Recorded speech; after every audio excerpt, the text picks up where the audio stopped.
Alô você, amigo tricolor, estamos de volta. E o negócio é o seguinte, Guga renovou o contrato com o Fluminense até o final de 2029, meus amigos. É isso mesmo.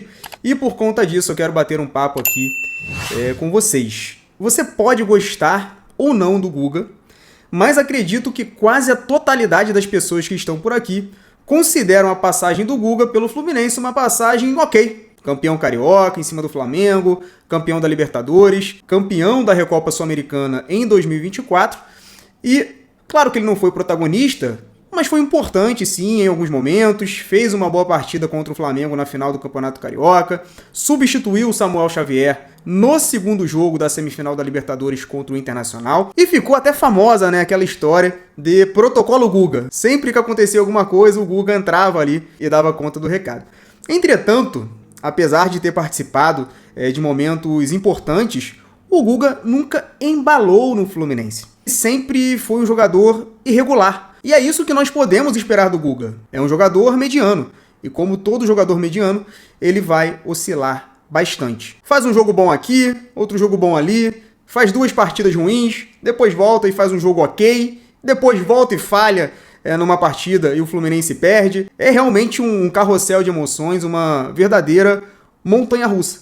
Aliás, falando em falhas, o Guga faz um 2025 ruim. Já falhou em várias partidas recentes contra o São Paulo, Red Bull Bragantino, e fez um jogo muito ruim contra o Lanús, principalmente no primeiro tempo. E eu entendo quem diz que o Guga tá na média ali dos laterais em atividade no futebol brasileiro. E faz sentido. Tem alguns melhores, alguns piores, mas ele tá ali no bolo. Ou melhor, na média. A régua tá lá embaixo? Talvez esteja, mas aí é um outro assunto para um outro vídeo. Mas Renan, se o Guga tá na média, por que você não renovaria com ele? Ele pode seguir aqui, compondo o elenco do Fluminense. Isso não seria razoável? Não, e eu explico por quê. Meus amigos, a renovação do Guga significa menos espaço para um lateral extremamente promissor da nossa base, e obviamente eu estou falando do Júlio Fidelis. Um menino que já demonstrou ter potencial para ser muito melhor do que o Guga. Pensa comigo o seguinte, Samuel Xavier tem contrato até o final de 2026, mas se ele continuar jogando bem, como vem jogando em 2025, existe a possibilidade real dele ter o seu contrato renovado. Ou estou falando alguma loucura por aqui? E aí você tem o Guga com contrato até o final de 2029. O que vocês acham que vai acontecer com o Fidelis? Vocês acham que o Fluminense vai conseguir manter o Fidelis, sendo ele a terceira opção durante 1 ano e meio ou até mais?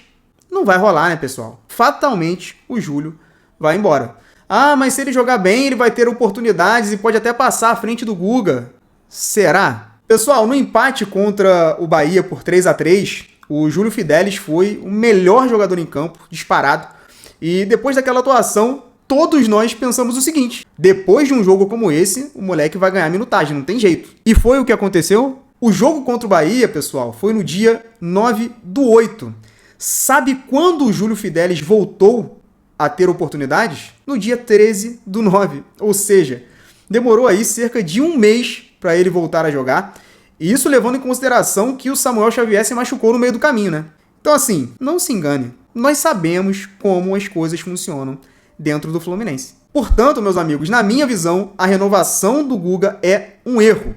De um lado, você tem um lateral que está na média do futebol brasileiro, um lateral que você já sabe mais ou menos o que pode te entregar. E do outro lado, nós temos um lateral da base, um menino que, apesar de ser muito jovem, já mostrou que é promissor e que pode bater um nível acima da média do futebol brasileiro, podendo dar aí um retorno esportivo e um retorno também financeiro ao Fluminense num futuro muito próximo. Se o Fluminense não estiver disposto a arriscar numa situação dessa, porra, bicho, o que a gente está fazendo aqui? É um risco apostar no Fidelis? Sim, mas é um risco que o Fluminense precisa correr. Eu vou terminar o vídeo citando uma frase aqui do Dale Carnegie, que se encaixa perfeitamente nesse assunto. O barco de segurança nunca vai muito além da margem. Coragem, Fluminense.